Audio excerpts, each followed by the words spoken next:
Hey everybody, welcome to Reverse Homesteading. Thought I'd show you what's up in my garden. There are a couple of things up, so I'll just show you what they are to start with. Our little Dutch cream potatoes are doing very well. I noticed a couple of days ago they were up. This one's a little bit bigger. Looks so cute, they look like roses or mini cabbages. There's another shoot there. Yes, I'm happy about that. These two are going to be a little bit longer, I think. They're my Jerusalem artichokes. Be closer to spring, except for the one that was in a pot, if you saw my last video. That one's doing quite well. They're Gippy Gold. Gippsland Gold. Alrighty.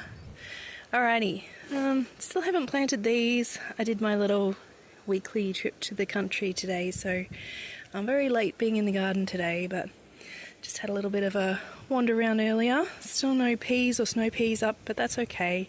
These little things will be properly acclimatised now. These leaves have grown so much on these Swedes, just in a couple of days being out. So they're definitely a winter veg. I was going to show you my olive trees too. They're from a warmer climate, but I think we've got, that one's a bit pale, but at least 3 to 5 that are going to work, those cuttings, so that'll be great. This is a nectarine, so we'll know in spring, but it's still looking pretty good, looking pretty healthy. What else was I going to show you? I was going to show you these. These stuffing capsicums. This one's even bigger than it's supposed to be in summer, so it's pretty happy. What I did with the other ones, due to bugs and birds and things like that. Goodness, that's a loud plane, helicopter or something. Yeah, once it starts to get some colour on the shoulders here, I pick it, so I'll be picking that one pretty soon. I'll leave that one just for fun. And look, more flowers. So this is a crazy little capsicum pepper plant, one of the mini varieties, but yeah, it's pretty happy.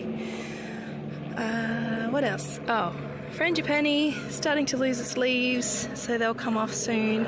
The one underneath the balcony is not doing that. I'll show you just quickly as that helicopter goes over. This is the other one. It's a different variety, but they're all doing the same things beforehand. This one got a little bit of frost on the end of that leaf. I think that's probably frost damage there as well.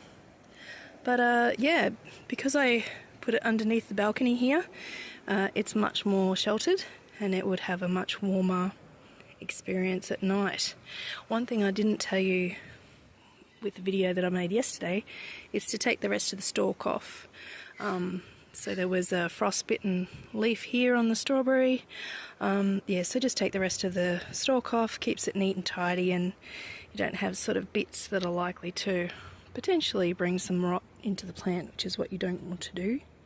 But yes, pretty happy to be still getting flowers. I suppose technically I should be taking the flowers off, but if it's that happy, it'll probably last through the winter anyway. So I've reorganised the shed when I got home just a little bit. I had some boxes out there for the laundry items that I needed to sort through, and I found another cover. So I might cover my strawberries now for frost, just because I can. I wasn't going to bother because, yeah, they either last or they don't, but they almost always come back. I don't think I've ever had strawberries not come back. These sad little green beans, French beans, yeah, they're a goner, I would say, for the season. So I'll pull them out soon. This is borage, by the way. I'm not sure if I've mentioned that for a while. A little spring onion that we planted in the garden recently.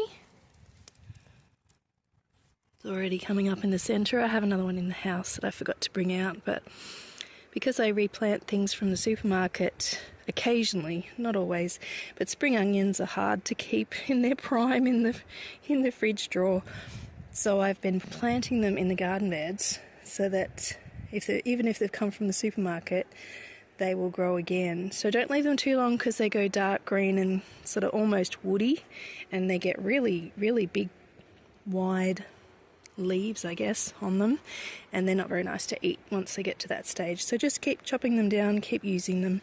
So spring onions, green onions, shallots, if you live in Sydney, Australia. There are other Sydneys. I didn't show you a close-up of the cute little ones here, my little crocus bulbs that are shooting. They're really interesting. I've never grown crocus before, but yes, they're the ones that I'm hoping will give us some homegrown saffron. We don't use saffron much, but if we have it and it's organic, we'll probably use it more. My nasturtium's really kicking on. It doesn't seem to mind the colder weather. I love nasturtium leaves. They're nice and peppery in a salad. Hubby doesn't, so that means they're all mine. Anyway, thought you would like the update. There's one more thing. What was that? I've been meaning to show you these. These are something you don't want, but if you see these in your garden, it might be some kind of lily. These ones are what most people call a death lily. They're the white lilies that you see around funerals, that sort of thing. Probably also call a death lily because they are poisonous and quite toxic to the point of, being fatal. So we don't want those in the backyard with grandkiddies around, and I don't particularly like them anyway. So we've taken those ones out and we'll be digging up any more we find along the fence as we're fixing up that area ever so slowly. But we're getting there. Yeah, the wheat is getting little wheaty roots. Probably should cover them up a little bit more. And this poor little honeydew has finally decided to give up the ghost.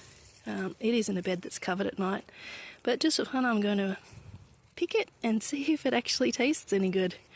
And yeah, that's the story of that one. These posts here are just something that I had around because my tangelo tree is growing still, and it was too tall for my it's hard to see at that angle, but it was too tall once the frost covers were on, and it was starting to bend backwards a little bit, and I thought, oh no, I want it to grow tall and straight. So yeah, I've just added some height for the sheet, the overnight frost covers, and yeah, it should be fine. There we go. I think that's probably all I have to report on today. Hope you have a lovely day and that you're having fun in the garden. Thanks for watching. I'll see you next time.